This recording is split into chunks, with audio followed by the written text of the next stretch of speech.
watching from the UK. Thank you so much. Yes, I am so excited. Tonight we are partying on this show. Trust me, we're going to party. Because a lot of people think you are too serious. They don't know that you know how to party. You know, when I tell people I know him is my friend, it's like, what do you mean? How can you know? You know, so I'm so excited to have you. So are people able to reach us from Facebook? Great. From Twitter and on YouTube. Okay, so we're good to go, sir. It's just 1 minute past 8 now. But the usual protocol is that we will start, we'll play music, I'm sure you will enjoy, and we are starting with the old Mama Dana Ross. Yes, I am coming out. We're coming out now. Oh, wow.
Not seeing what they didn't know about you.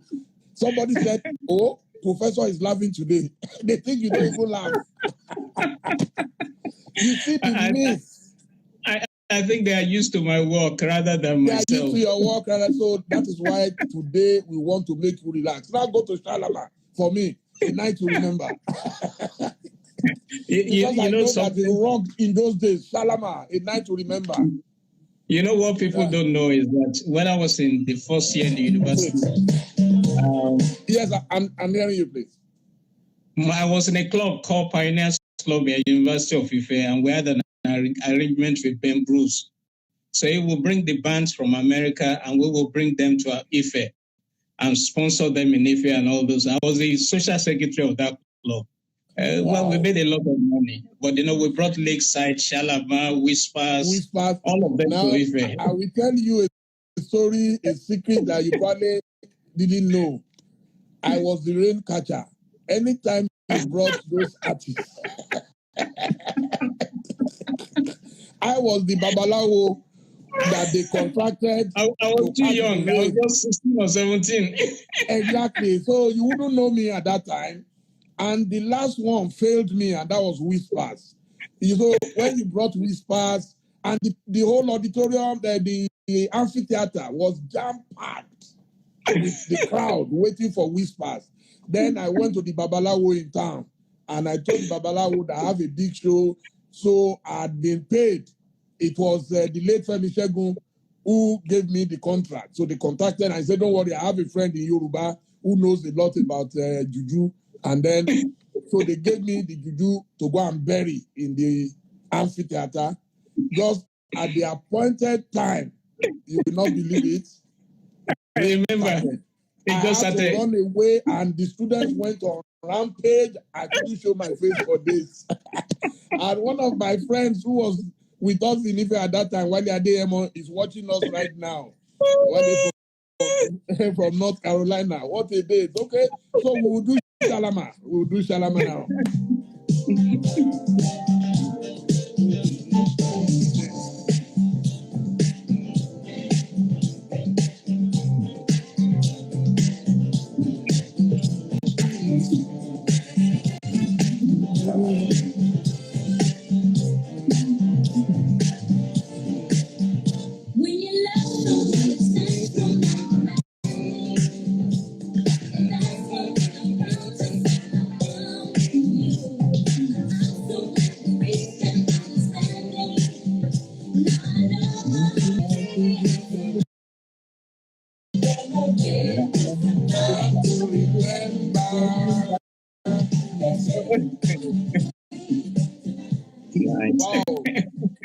I have fantastic memories of Ife.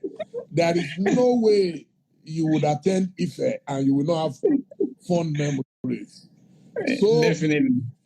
Professor Socrates, you are welcome on Thank this you, show Bobby. tonight. A lot of people don't know why I call you Professor Socrates. As I mentioned earlier on, I used to think that all the philosophers like Aristotle, like Plato, like Socrates, all of them died even before Christ was born. But trust me, one of them has resurrected in Nigeria, and that is Mr. Leke Alder.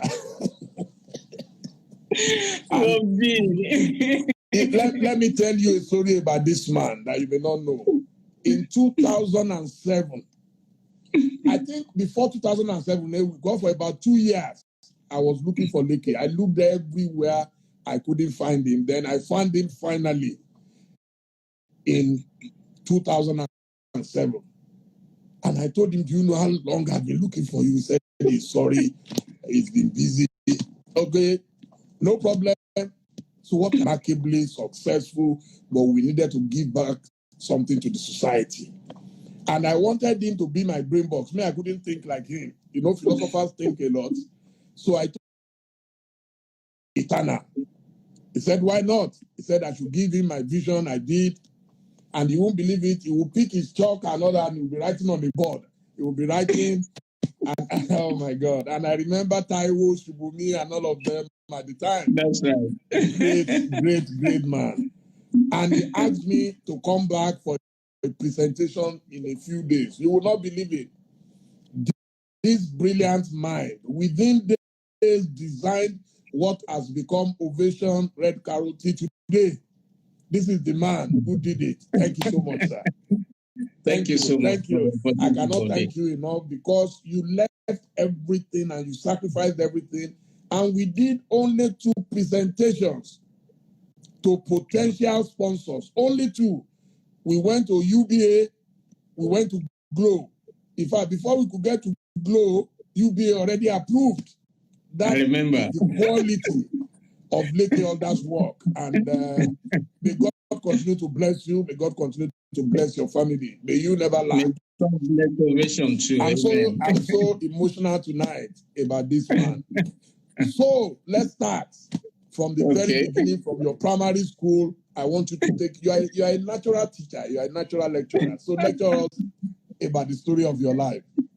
Well, I was born to my parents, my father and my mother. I was born in Lagos. I'm an only child of my mother. In Yoruba language, you say that is Omopupo. The poverty of the English language will not capture the essence of that. Omopupo. Omopupo. It means it that must not be touched. And the only one that is a plurality, you know. So my mother was very guarded about me because she almost lost her life giving birth to me. That's why my first name is Samuel, and my full middle name is Uluwaneke. And my mother is from the prince. She's a princess from the Akitoye family. My father, on the other hand, is affiliated with the Campbell family. My great grandmother was a Campbell of Campbell Street. I'm a Lagos person, even though the elders are from Abeokuta, Lagos, and also from Warri. I don't know much about Warri. I don't know too much about Abeokuta, but I know about Lagos. I went to primary school in Lagos, nursery and primary school in Lagos. My father was a civil servant. Also, I went to Igbobi College and also King's College. And then from King's College, I went to University of Ife to go and read law. And which is, when you look at my journey, it's quite fortuitous. I tried to read other disciplines after law, but I kept on dropping out because I didn't have money, you know. And that's because I didn't have the money. Maybe that's why my father was a great influence of me. He's late for about 5 years. He taught me. So rest in peace. He taught me discipline, hard work. He was a content man. He was a civil servant.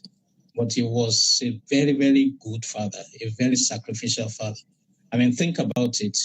My father will buy me 400 naira Italian suits to wear in university, whereas he himself would rather go and sew safari suits. Now, 400 naira, as you can remember, in those days in Ife, that was a lot of money. You could feed for an entire month with 40 naira. So for a civil servant to sacrifice those kinds of things, and he did it all throughout my schooling, from King's College to university. I mean, the shoes I wore in King's College, I conveniently wore them of things, and I used to buy sample shoes. But I tried my best not to disappoint him by being very good at my academics. I won a scholarship in the university, and the scholarship was given to 7 of the best students in the University of Ife, and I was one of the 7. So I went to school on scholarship. Again, maybe that's why I'm also particular about education for other people, and why I believe that the country can do better if we do pay more attention to education. So it's, in a summary, that's my life. That's my background. Could we take it stage by stage? Primary school, your recollection, secondary school, your memories of secondary school, and then Ife. Of course, we must talk about Great Ife. Okay. Primary school in those days were controlled by missionaries. So the primary school that I went to was attached to a Methodist. Primary school was Thomas Oaris Memorial Methodist School, which was attached to the Ereko circuit. So it would be known as Ereko Methodist School. And that was at Berkeley School in Onuka. Nursery school was right across my father's office on Marina.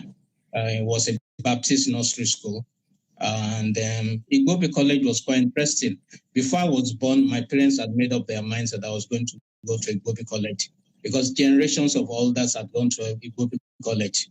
I mean, you can't be at college. I finished the second best in my set and the best art student. I didn't know what to do after that. But, I learned a lesson from my father: be good to people, be kind to people. One of my father's messengers happened to be, so he ran back to the office and insisted that Oga's son must go to King's College. That's how I got into King's College, and I did extremely well in King's College. I'd already been promised a British Caledonian scholarship to go and study in the UK. And while I was studying for that, I mistakenly, or out of rascality, I did jump. Now, how did that occur? My mates were talking about going to do jump. I wasn't interested because I wanted to go to the UK. But out of rascality, because I was the best, And then jump results came out, and I did extremely well. I think I was number 2 out of 70 students that were admitted for Ife law. And then my parents' story changed and said, "Did you say Ife?" I said, "Yes." "Did you say law?" I said, "Yes." They said, "Well, you have to go." I said, "Well, not about Britain." They said, "Forget about Britain." Forget it. And that's how I got into Ife. Now, what is interesting in Ife is that my first year in the university, I held an art exhibition. And I think that was at the beginning of the second year. I held an art exhibition, and it was attended by over 2,000 people. That's the largest ever art exhibition in the history of the university. And it was reported by Guardian newspapers and some other newspapers. And the story of my life just changed, I started holding a lot of art exhibitions all over the place. And my work was being reproduced, posters. I mean, thousands of my posters were being sold out. And I started working professionally, even though I was a law student, but at the same time, I was working as an art student. And but I didn't know then that is pointing to the future. But you never know this thing, And so the lesson that I've learned is that whatsoever you find your hand finds to do, put in your best, because you don't know whether you are creating your future. Wow. So while at Ife and doing law, did you ever take courses in philosophy? Because I want to know where your philosophy came from. Oh, yeah. Ife law was very rigorous. The first year we took no course in law itself. I came to study law itself. Is interesting. As a 10-year-old, there was a television program called The Main Chance on TV. And I loved it. There was a brilliant lawyer, a British lawyer. He had a beautiful girlfriend. He was brilliant in court. He was brilliant out of court. He dressed very well. And I said, I want to be like this kind of guy. So that was the main guy that influenced me to go and study law. And then I got to Ife, and with the first year was the most fantastic year for me. And it's still the most useful year for me in terms of my work. We studied sociology. We studied economic philosophy, so many philosophy courses, and it was just incredible. It was beautiful, just beautiful, and that's where my love of philosophy came from, if you like. Although I think it's my father actually, because we used to take strolls a lot when I was young. My father and I were very close. So on the streets, he would point to big words. I'm talking about when I was 4 years old or 5 years old. And he would point to big words on signboards and say, what is that? I will pronounce it, and then say, okay, now close your eyes and spell it, And then my father in primary school insisted that all my notes, that I must cram them, all the notes. So you have to like 12 foolscap notes in a year, and I will cram them. So when I go to exam, it's like regurgitating, it's like looking at a picture, so that's how I developed photographic memory, Wow. And I did all that till I got to university. Of course, in law, you have to cram a lot of cases and things like that. I mean, an average year in law, you have to cram about 1,000 cases, and you have to be able to cite them. So I believe that those are the kind of influences that determine what I became eventually. Wow. I'm hoping that some teachers and education administrators are watching this program, because what you are actually saying here is about our learning methods and methodology. And I think when you say the quality of education has dropped, it's the way people are taught nowadays. Because I agree. I experienced it when we had a lecture. She will tell you when you are coming next week, you must have learned Abiku by Wole Soyinka, Abiku by John Pepe Clark. So everything must be in your brain. And when you come, you have to vomit it out. And that's exactly what your dad was doing. And that's the best way to actually exercise the brain. Yeah, and I had good literature teachers. For example, now that you mentioned literature, when I was in secondary school, I was barely 10 years old. My literature teacher would look at the syllabus, and then he would call my dad and ask him to buy extra syllabus material, extra syllabi. So if we studied Tom Sawyer in school, I had to buy Okuberry Finn, and then by the age of 10, I had read The Man Died, and all these poems that you are citing and everything. And I'd read a lot of the African Writers series. And I learned the style of Wole Soyinka and the way he wrote and things like that. But those teachers challenge us to go beyond ourselves. And I learned something. It's not what you learned in school. It's not the syllabus that matters. It's the extra syllabus that matters. That's what makes the man. It's how far you can go outside what is prescribed to help yourself in life. That's what eventually determines what you become. Wow. That's what they call complete education. There is no way you are soaked in complete education. Yes. I'm about 40 years old. You won't believe it. Wow. Yes. I've kept them ever since. I have them on the other bookshelves there. I remember reading Kofi Awono, This Earth, My Brother. This Earth, My Brother. He died, unfortunately. And I was quite intrigued by the way it was written. Philosophy on one side, and then the story on the other. And it was just absolutely, absolutely brilliant. No, and then, oh, wow. Go on. And then when we read Macbeth in those days, we didn't read, you crammed Macbeth. You have to cram it. And they're showing the film, you are reading Macbeth. Meet again in Thunder, Lightning, and Rain. When the I come And the gray battle mark. is lost and won. No. If it were done when it is done, it were done. If it were done quickly. Life is but a walking shadow.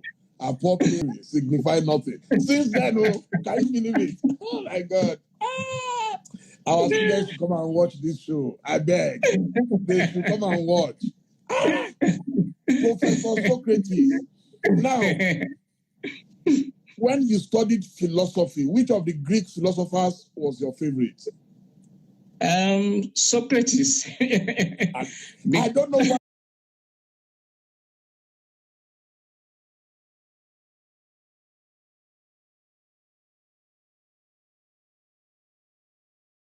Elicit further questions which lead you to the answer, and because I was going to study law, you have to have the Socratic method and be able to do cross-examination and all those kinds of things. And so Socrates was, but sociology and economics were also very powerful for me.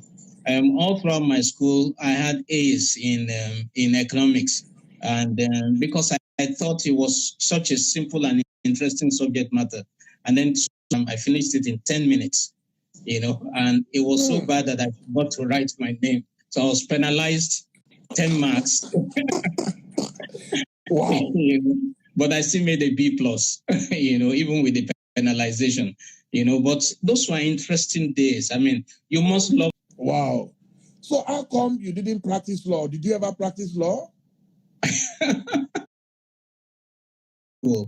And I kept on buying art materials.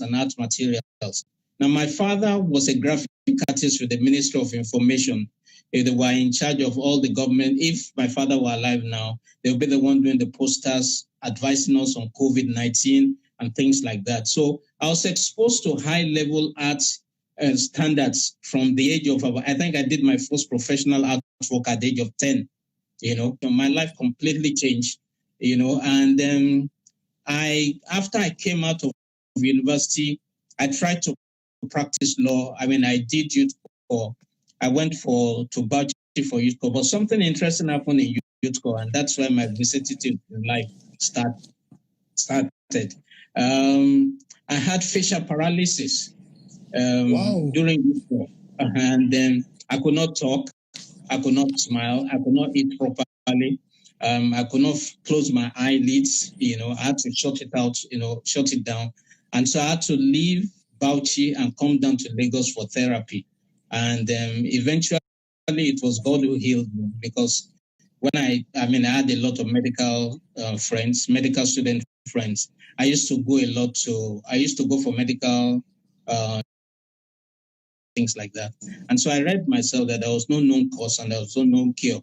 So I had to depend on God to heal me. And that was a major thing in my life. And then after that, I started working in a law firm. I tried to work for 1 year, but it just wasn't working for me. And one day I'm sitting down at my desk and I said to myself, what if I die now? Will I regret not using my talent? And I said the answer is yes. And right there and then I picked a piece of paper and I resigned from the law firm. I was a very, very good lawyer, but I just resigned from the law firm. They're not knowing what to do or anything. But I knew that if I didn't resign then and I marry or any of those things, it would be difficult for me to do what I want to do in life. So that's how I ended up setting up a design company. It was tough, but along the way, the Italian embassy came, the German embassy came, the British embassy came because of the quality of my work. And I'll tell you later about the breakthroughs and everything, But I couldn't practice law for more than a year, and that was youth corps. Wow. Thank you. People are thanking you for speaking out. A lot of people will bury these things within themselves. They don't want to say, they want to say only the success part. I mean, look at that kind of huge challenge. Marital challenges that almost killed me, I was in and out of hospital for about 10 years. I could not work at Alder Consulting for an entire year. I I don't believe in hiding the truth from people because you don't really help anybody. You give this impression that you were born in Palms or in one of the supermarkets and everything, and that's not true.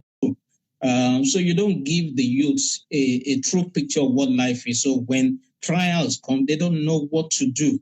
So I don't hide all these things from my children. And if I have, I let them know. If I don't have, I let them know so that they know that in life you learn how to abound and you learn how to abase and you learn how to manage your money. But I believe that one of the reasons why the young people listen to me is because I always tell the truth. Fantastic. Before we continue, I said tonight is a night of music as well because we're celebrating a great mind. And they came to my house when Auntie Maima Bello Osage had her 50th birthday. They flew them into Ghana, and I was able to persuade them to come to the house and they said they didn't want to go back to America. So we will have Sister Sledge right now.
The place was so boring, filled without a time exploring.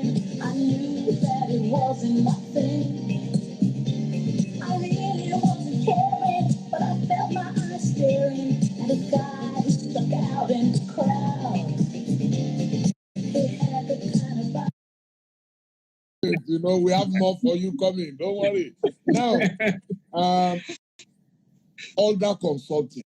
My first time noticing Alder Consulting, you were running some adverts. I wouldn't remember the newspapers, but you were running Alder Consulting adverts. And the designs looked like something out of heaven. They looked esoteric, they looked abstract. And I'm like, who is this? I never knew our paths would even cross at all. So tell us about starting Alder Consulting at the beginning and then the time you had your break. Okay, well, you are forcing me to say things I don't say in public. Please. Tonight is tonight. Remember, I'd left law, so and I didn't know what to do. So I was doing this design consultancy. And two young people came to me. They had imported typewriters into the country. And they didn't have money for advertising. They didn't have any marketing budget. They were broke. So they came to me and said, what can you do for us? We don't have any money. So I told them that on one side of that card, it read, if brother typewriters had existed at the time of Moses, Moses would have, and within a month, they had sold over 1,000 typewriters. Wow. And one of the companies that they sold the typewriters to was one of these budding, the newest mobile phones were new in the country at that time. So those guys saw the card and said, who did this? And so they said, oh, it's a young man. And so it turned out that was the marketing director of that company. He said, who did this? So eventually, after 1 month, I finally went to see the guy. And he said to me, he said, look, we have huge inventory. We have no sales whatsoever. What can you do for us? So again, I told him, give me 1 week, I will come back. Now, at this time, I was a naive young man who didn't know anything about the corporate world. I'd never worked in a corporate world, so I did a simple analysis of the markets, the mobile phone market. to illustrate what I was saying, I did 1 or 2 or 3 adverts and attached. And at the end of the document with this, my package, I didn't know that was what you call the proposal. I gave it to him. He read the first paragraph and he said, "Excuse me, give me 5 minutes." So he went upstairs and went to see his boss. His boss happened to be a young man who had just come back from the UK. And the boss read the first paragraph and said, "Who did this?" So they said, "Okay, can we bring him up?" So I was brought up and the boss said, "So what do we pay Alder Consults?" And I mentioned what would be termed a ridiculous price. I mean, it was enough to buy about 10 Mercedeses. Also handle my companies in the UK. And I think that year I made about, you're talking about 20 something years ago, I made about 1 million naira that particular year. That was a lot of money for a young man in those days. And Wow. but that company went from 0 to 100 million naira sales in 6 months. It was ridiculous. I mean, it was, and also I was handling other things because the sales were there. Now, what did I do? I came up with something that I call conversational advertising, in which you are talking to yourself a creative challenge that every day of the year, I will bring out a different advertisement every day of the year just to engage the public. And that company became like a club. I mean, people were trooping to that company. You know, I remember I ran an advert that says all hell broke loose when Jennifer called or something. And everybody rushed to that company and said, "I want to talk to Jennifer. I want to talk to Jennifer. I want to talk to Jennifer." You know, so those were, that's how it started. It was just one little job, you know. And then what led me to the Italian embassy? A Lebanese client had come and said they had no money and they wanted to do, and I give them to come to his exhibition. And they were so of the English that they gave me a contract to start producing all Italian things in Nigeria. Wow. Italian International School. I was working for the Italian embassy itself.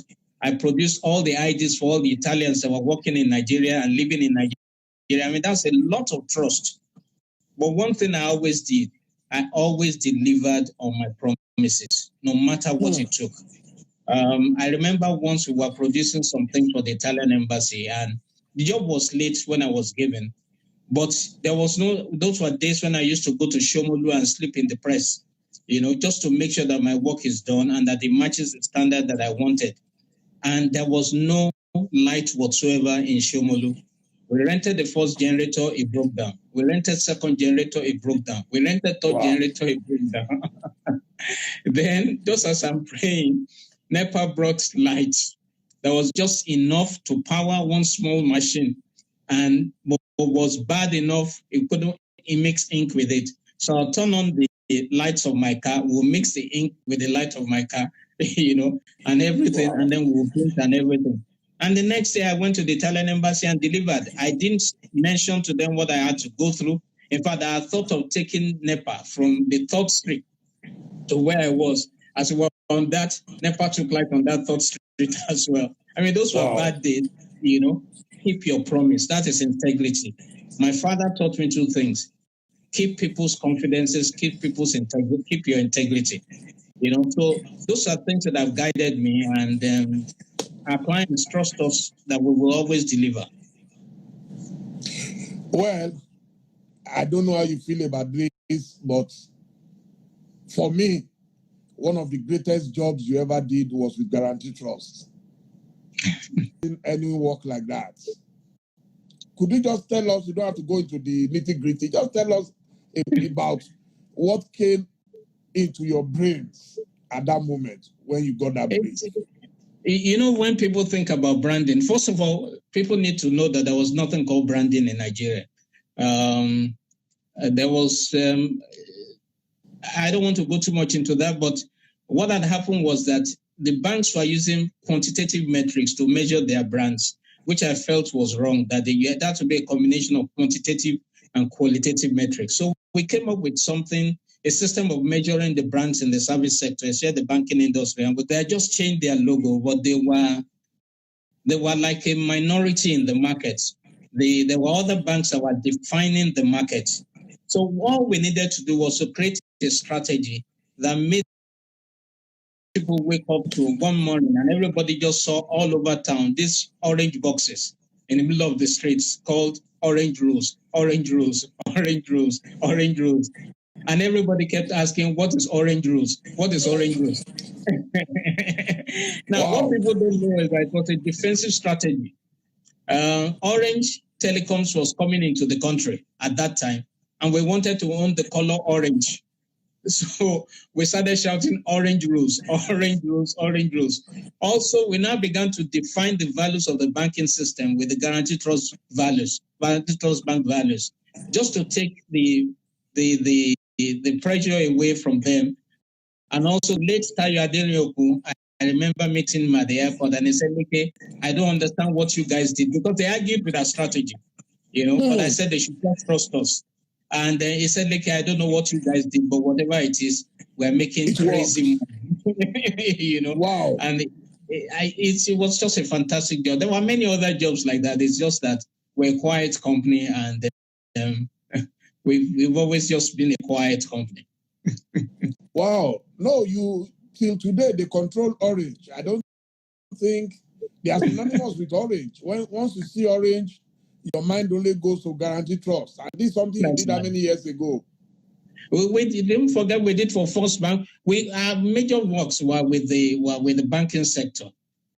First Bank, and along the way, the consultants themselves started coming to us because we had evolved this system that was working and yielding results.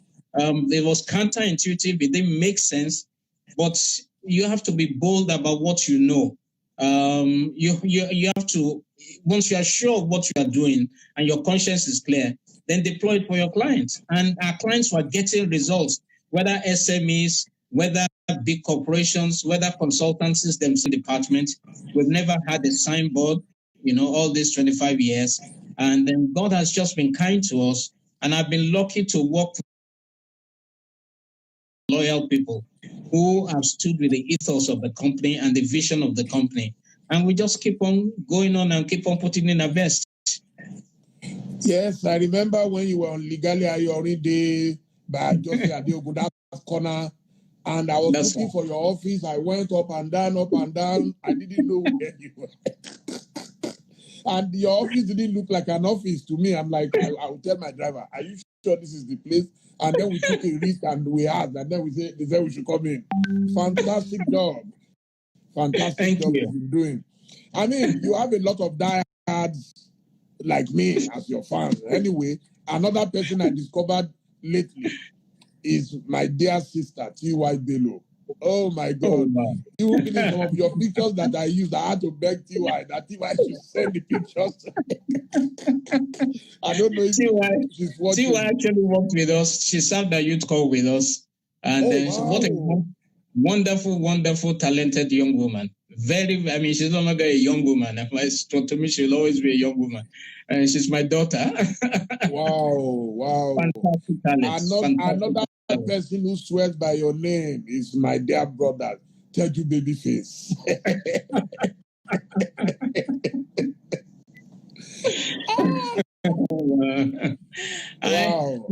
I've been lucky to relate a lot to the people in the entertainment industry, but on a quiet level, because at that level, they need confidentiality and they need someone they can trust and that there's someone that they can see anything to and who is not shocked by whatever is going on in their life. I remember Korede Bello. He had released this song and I played in church. And all the Pharisees came after him, and they were going to destroy this young man. And I didn't know who he was. So I wrote an article from a theological perspective explaining that what these guys were doing was I'm on the way to Abuja. And then the flight was overbooked. The business class section was overbooked. And so the flight couldn't take off or give up any seat to anybody. So I said, what is the problem? They said the flight is overbooked. I said, can you take me to economy? So, and that's how the flight was resolved. But as I got into the cabin of the business class and that they would rather go to economy, that was the first time I saw Korede Bello, and that was the first time I met Sheyi Law, who I didn't even know, Eventually, Sheilo was the one who gave up his seat in the business class section and went to sit in the economy. But again, the lesson I learned is that just be good to people. Just because life is funny. It's a very, very small world, And that young man that I seem to have helped in those days, look at how well he's doing now, and I'm glad to have contributed my little piece to his life. No. You've contributed to so many lives. You will not believe it. We've never struggled for sponsorship. Last year, the Reverend Mother Yadura came on stage. She came physically on stage, said she must announce this. And she's done it for 3 times. She said, I'm committed to 10 years of I was in tears. This is something that this man designed, never looked back, never asked for anything. You just contribute your life to other people's lives. May God bless you. May God bless you. I couldn't ask you for anything because when I met you, I had this feeling, this sense that you're a good man and that you are good-hearted, and that goodwill just I have to give my goodwill towards you, which is why we didn't charge anything or any of those things. And I'm convinced that I made the right choices, and that I still count you as one of the most dependable allies, one can have in life, and that you will stay in one's corner, and that you'll be loyal to your friends, and it's been so many years, and we've still been friends. Still been friends. We will give you Commodores. Tonight is the night. We will give you night shift. Wow.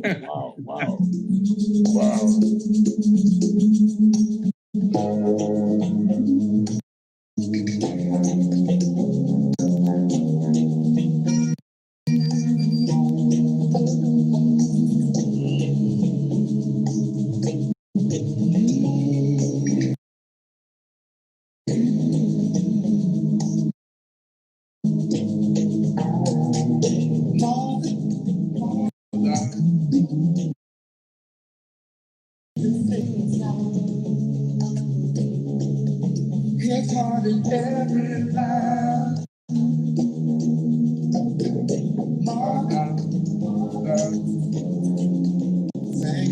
And I still can hear him say,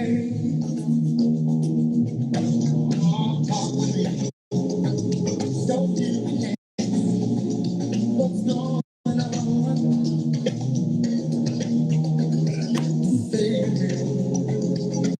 Sing your song for everyone. Gonna be some sweet love, come down on the night shift. I'm just saying now.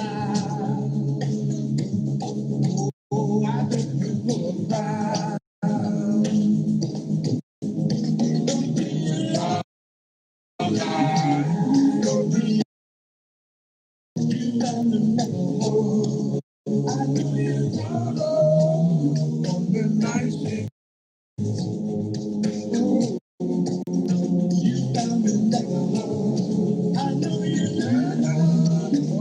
Joy lying. That's it.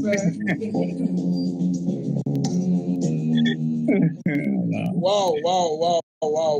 Now those are memories. I'm telling you, that was the signature music at Night Shift Coliseum. Ken Caleb Godfather. No, we had fun. No. We had fun for our time. No. I'm sure clubs don't play such music these days. Now it's noise. Anyway, now I want us to go to a different topic that I know is very close to your heart. Your relationship, even if they are not the churches you attend yourself, but you are giving lectures almost every Sunday. I see you different places. Yeah, I first of all, I believe that it's a very plural existence and a very febrile pursuit of ephemerality if you don't have spirituality in your life. I mean, I've sat down to look at life without spirituality, and I've come to the conclusion that it's just not possible that you'll be a two-dimensional cardboard creature without spirituality. And but I noticed that a lot of young people were not being taught the right thing. And they were not being taught theology. They were being taught fast values and all those things. So I decided to research what by the young people in that particular year was Illuminati. Illuminati. So I decided to come up with something called Illuminati. Now, amazingly, Harry and Jack and Jill, I started writing letters about Jack and Jill as well, which was a relationship blog. And those letters became read in 182 countries. I was answering about 7,000 mails a year. I was getting hits. One particular year, we had hits of over 120 something million, and we were being read in Iran, in Kazakhstan, in Russia, in England, in all over the world. I mean, it was just shocking. I mean, there's hardly anywhere I've been in the world that somebody who is not reading those letters has not approached me, sometimes at the airport. So I've been known to be followed to I was in Dubai, somebody followed me to the bathroom. I was in Ghana, somebody followed me to the bathroom and everything. And, so I don't know why, I think it's just like most of the things in my life, that if you give glory to God and don't try to appropriate them to yourself, I think God will take care of all the rest. I think the problem most of the time is that we're all trying to prove that we're self-made men. And a self-made man is not somebody that should be as Bob D, this is my life, you know me. It's not based on any personal intelligence or anything. It's just the kindness and the favor of God. And so everything that I have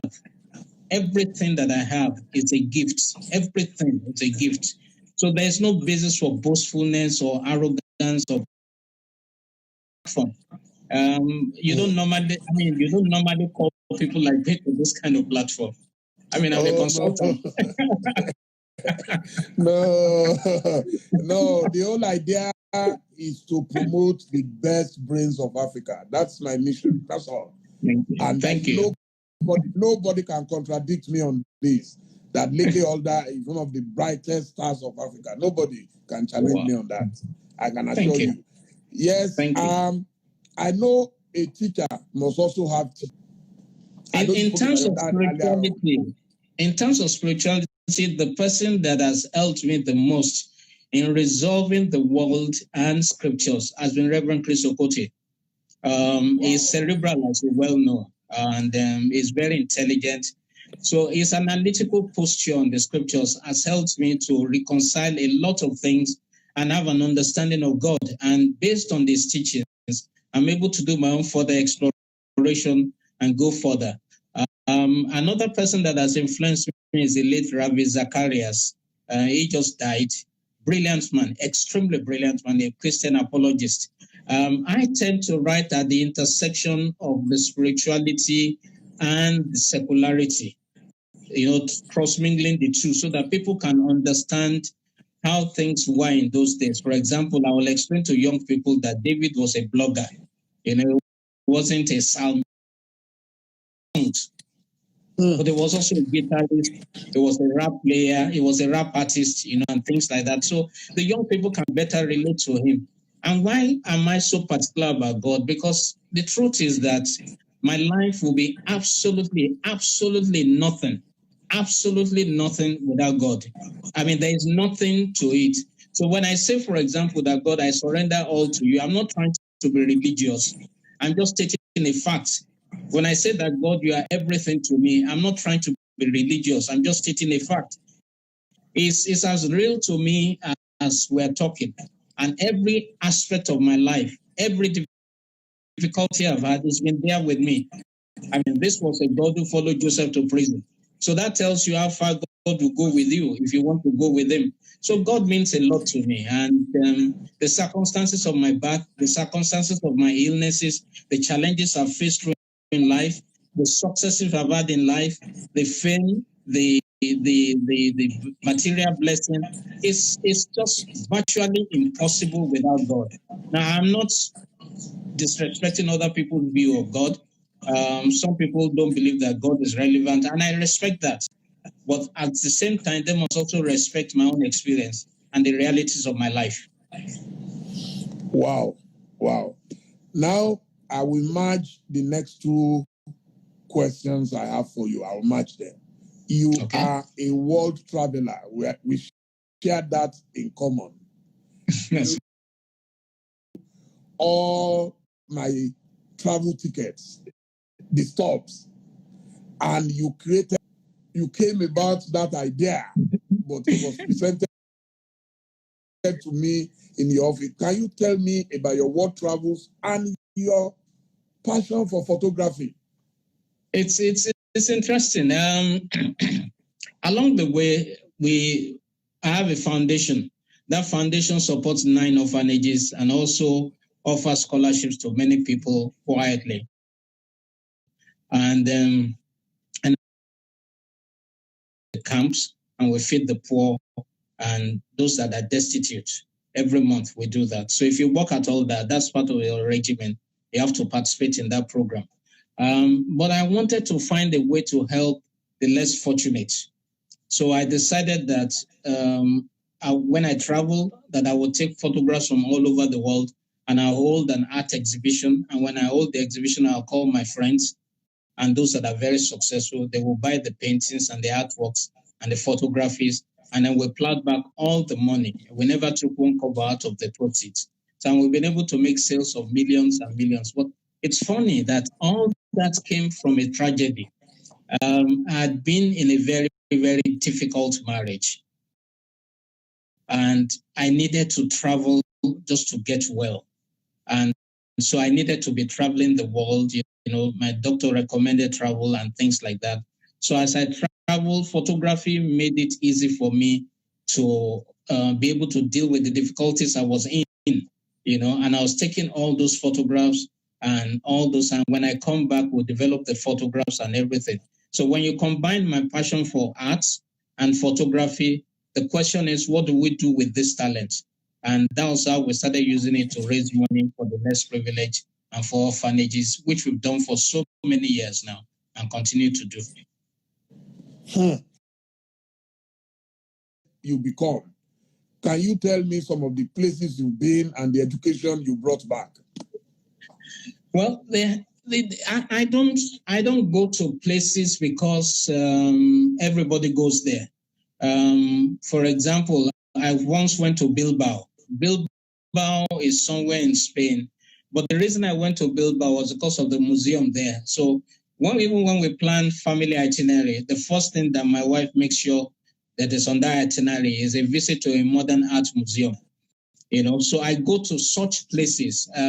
Rome is a favorite place to me because of so much history. I used to go to Ghana because of so much history. It has to be a place that such a small country could be punching above its weight. I went to Senegal because I wanted to understand why Dakar was what it was.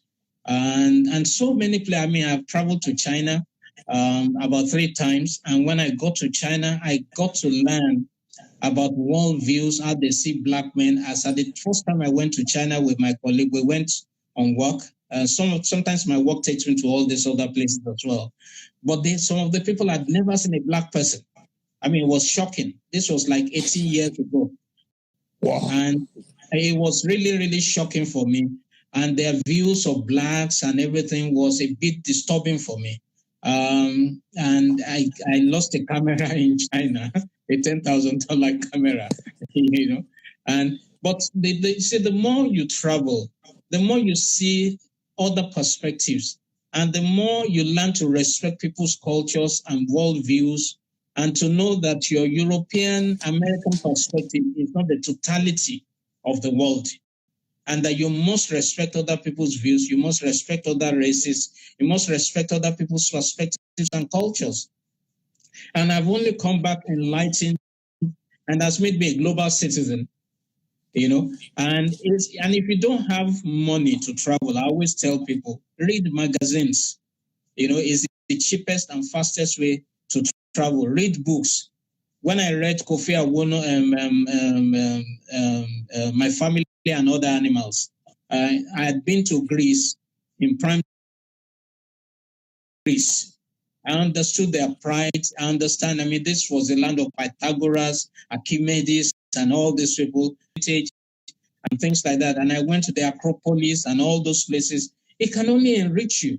It can only enrich you. The more you open yourself to other people, the more enriched you are and the more appreciative of humanity you become. And we need that, especially in Nigeria, because the whole essence of National Youth Service Corps in the first place is to take us around the country so that we can appreciate other people's cultures, other people's views, and respect them and be able to forge a federation out of these disparate entities that form the plethora called Nigeria. Wow. Now there is crisis everywhere. And what is your attitude to COVID-19? Because there seems to be too much confusion at the moment. It's what it is. There's nothing you can do.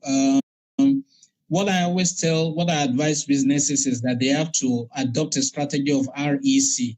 The first one is resilience. You have to be mentally go. It may be a year, it may be 2 years, only God knows. So you have to be psychologically prepared to accept it for what it is and to live with it. So that means that you have to go online as much as possible. There will be limitations in terms of interactions and any of all those things. Be moping and be crying and be feeling sorry for yourself. Of what use is that? So if you are ever been pushed to the point of creativity. So resilience, enterprise, and creativity. That is what you need to do as a businessman. But COVID-19 has come to stay. What I did during that period was I also wrote a novel because I'm also a writer, so I wrote a novel just looking at things in Nigeria and the world from the perspective of COVID-19 and the problems that we have in Nigeria and neglect of social services and the consequences of that neglect and why our country is the way it is, why there seems to be no change after 50-something years of independence. The followers of this world, the Sadanas of this world, and the Oparas of this world, and the Azikiwes of this world, what world did they live in? Are we still confronted with the issues that they faced in those days? I mean, those are the kind of things that I'm examining. Because okay, in the area of world travels, now there is major crisis in the what is to come, because it doesn't seem like it's going to go away quickly this time. I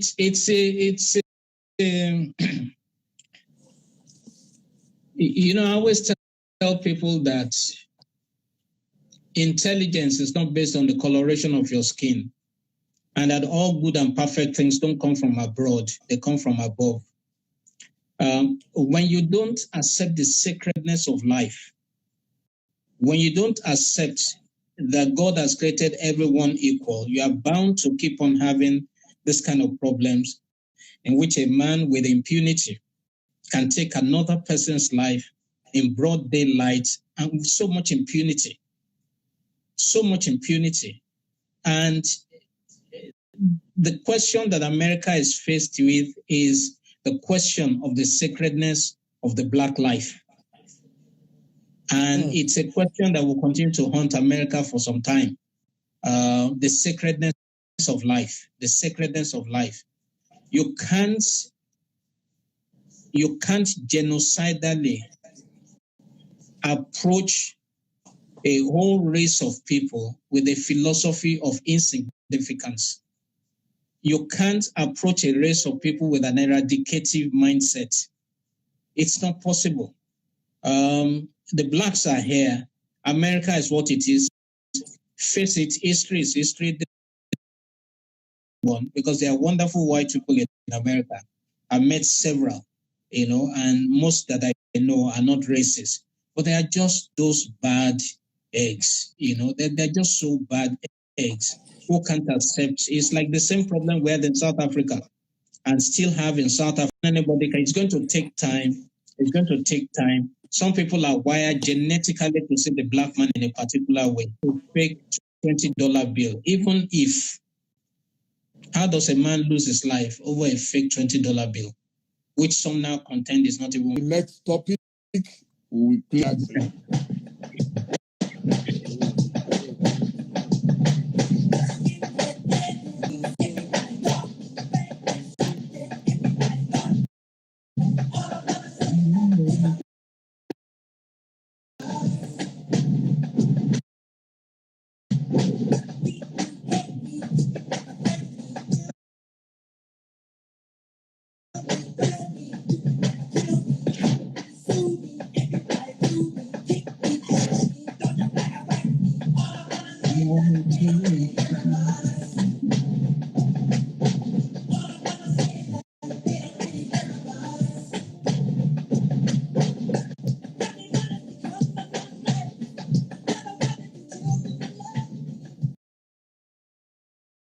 That's and right. Michael Jackson happens to be my best, my favorite. I even attended his funeral. Oh, wow. Yes, I traveled all the way to Los Angeles to attend. Let me add something that respects the Nigerian situation. Okay. I am not sure that we as Nigerians value life itself. I think it's our numbers. I think we're too many.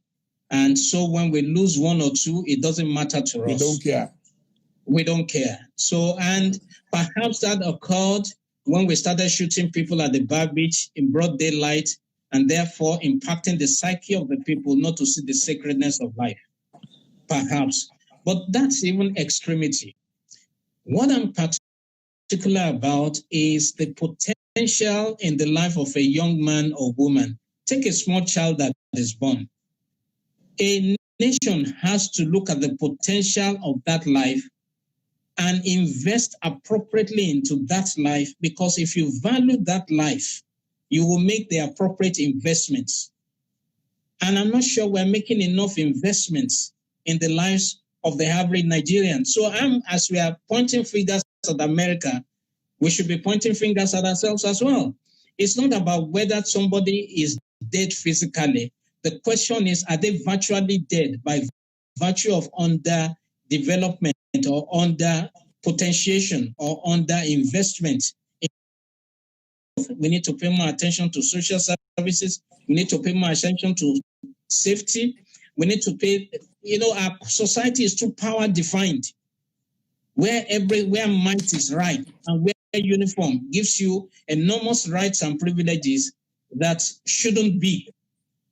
So in a way, we're also guilty of exactly the same thing that we're accusing the Americans of. It's just that we're not putting a knee on the neck of someone, but in another way, we're putting our knees on the neck of young men so that they are not. Bobby, without education, will you be what you are today? The schools I went to, there's no way my father could afford it when you think about it in real terms. I paid a lot to give my children the equivalence of the kind of education that I had. I'm saying we need to pay attention to the underprivileged, the people we're not paying attention. People are coming. Word. Now I want you to go into a subject that I can see a lot of people on this platform are interested in. What is the philosophy of crisis?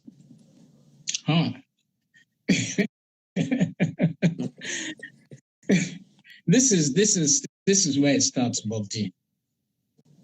It always starts at choice. Once the choice is wrong, you see, where we make mistakes,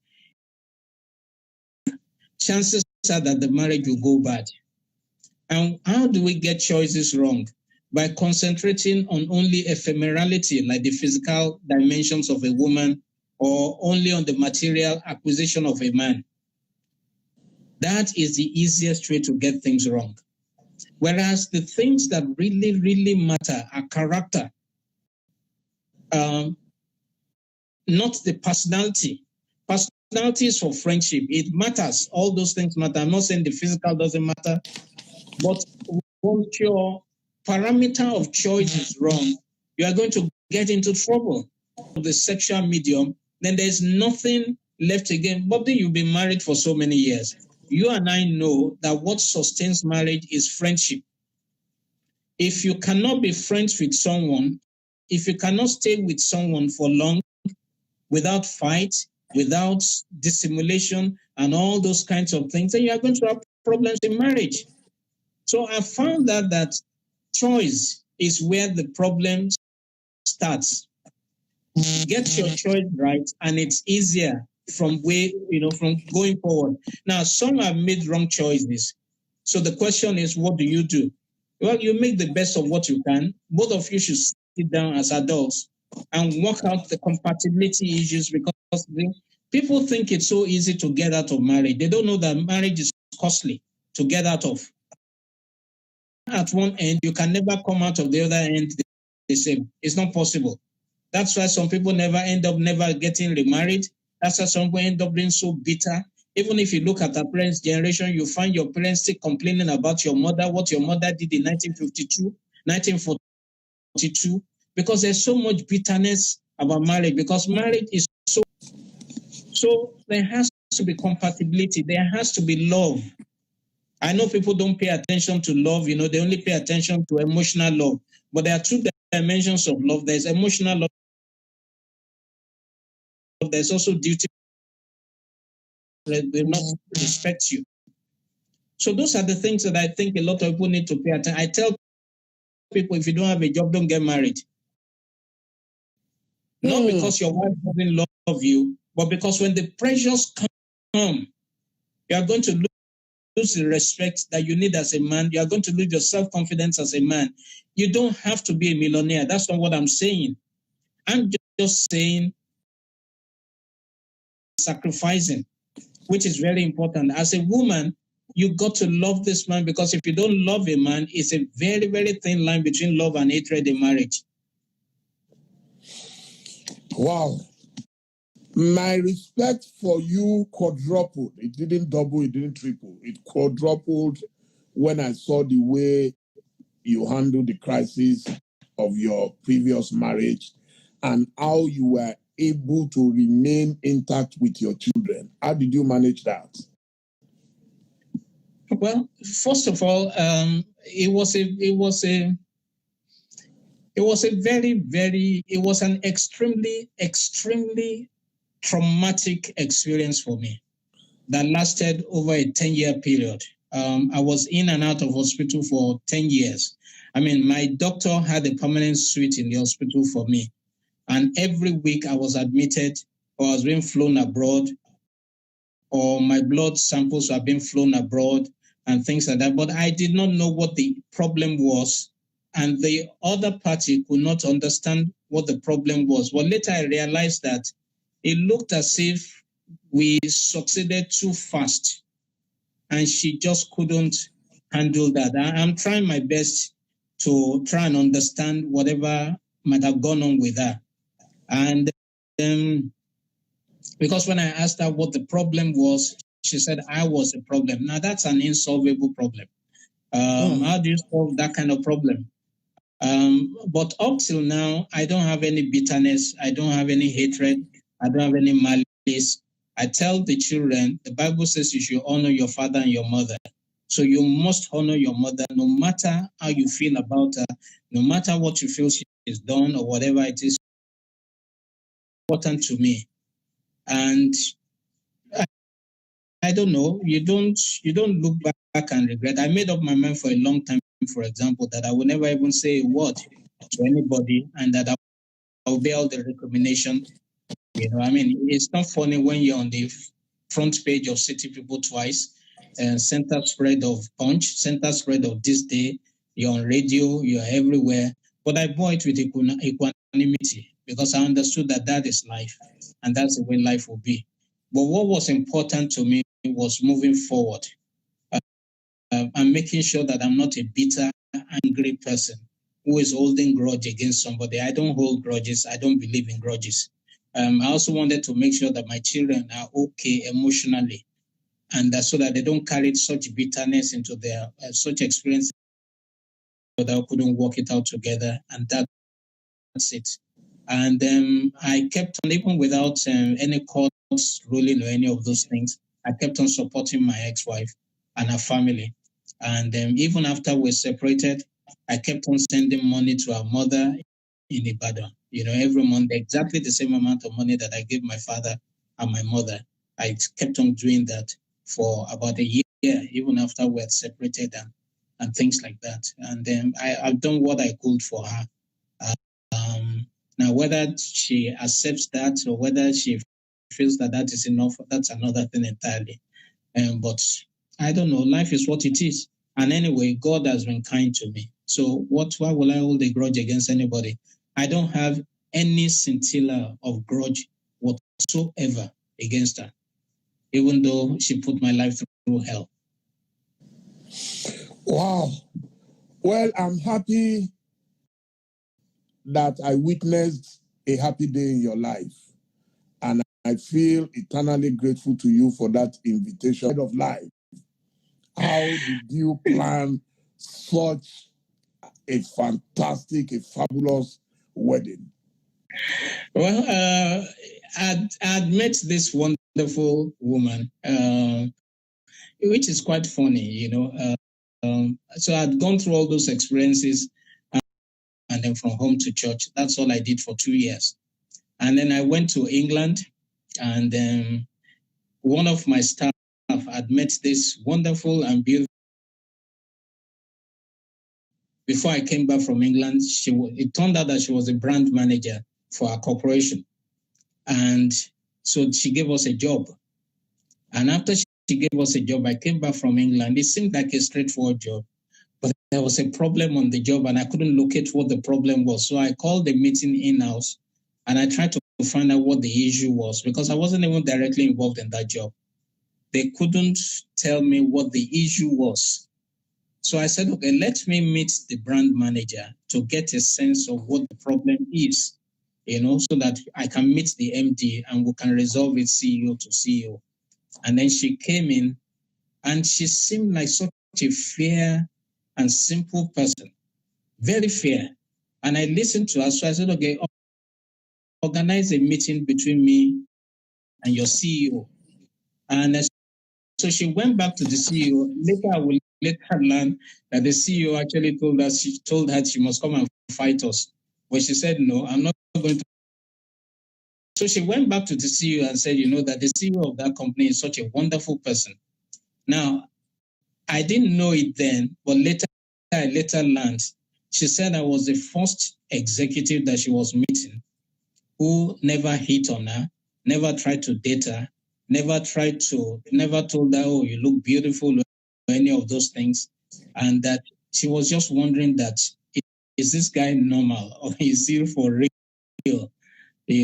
So later I met the CEO and along the way we became friends. And she's, Bobby, you know her. She's such a kind, it's hard to think of my wife and not be emotional. She's such a kind and sacrificial person. People think it was the beauty that attracted me to her. I never saw the beauty at all, which is funny.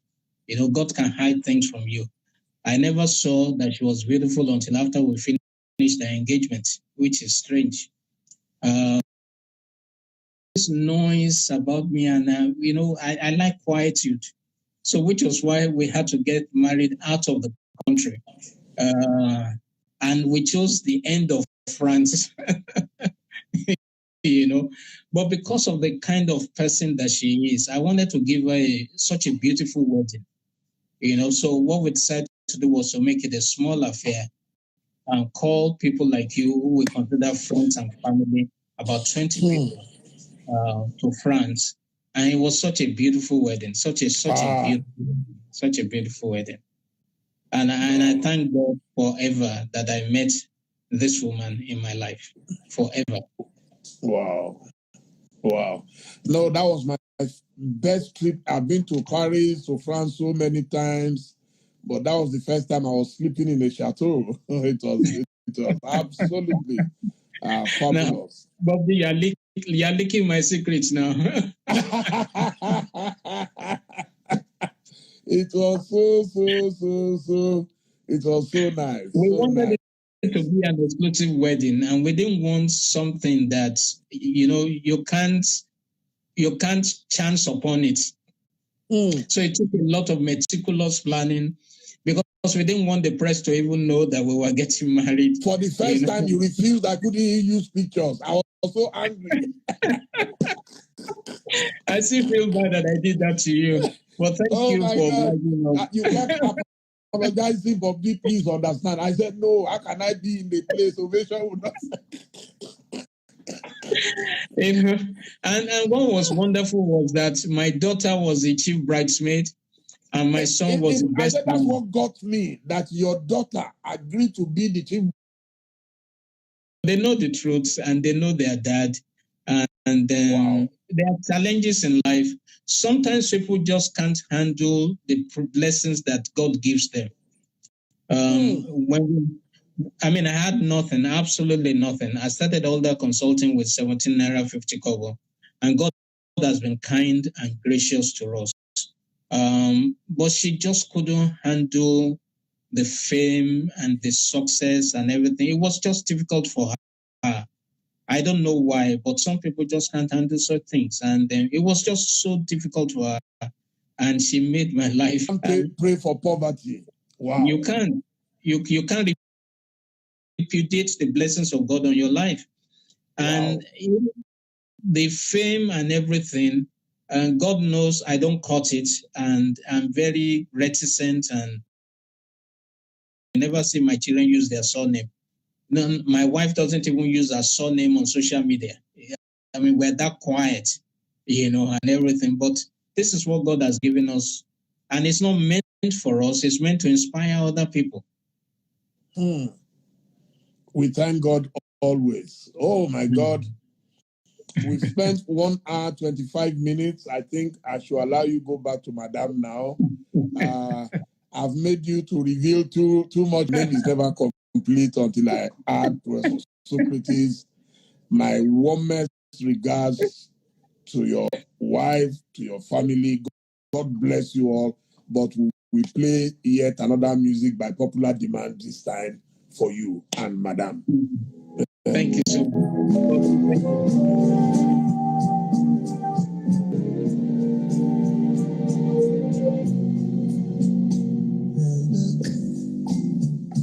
Of love is in your eyes. And the skies. The look of love.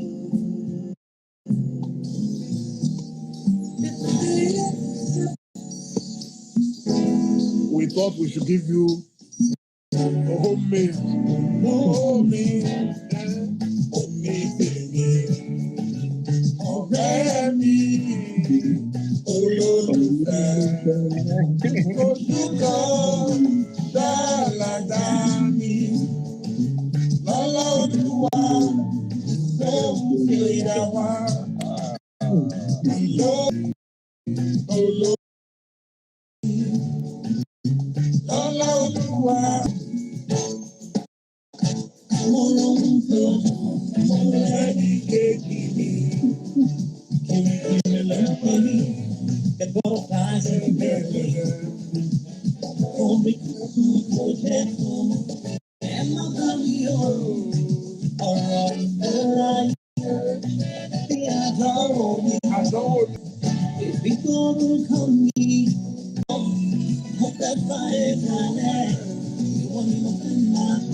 Thank you, the great philosopher. Thank you so much, Lovely. It's been a privilege, and may God continue to bless Ovation. Amen. Amen. Thank you, sir. Tomorrow evening, we'll be having a man I respect so much, our Egbon, the retired Assistant Inspector General of Police, to Jalapini. Oh, my God.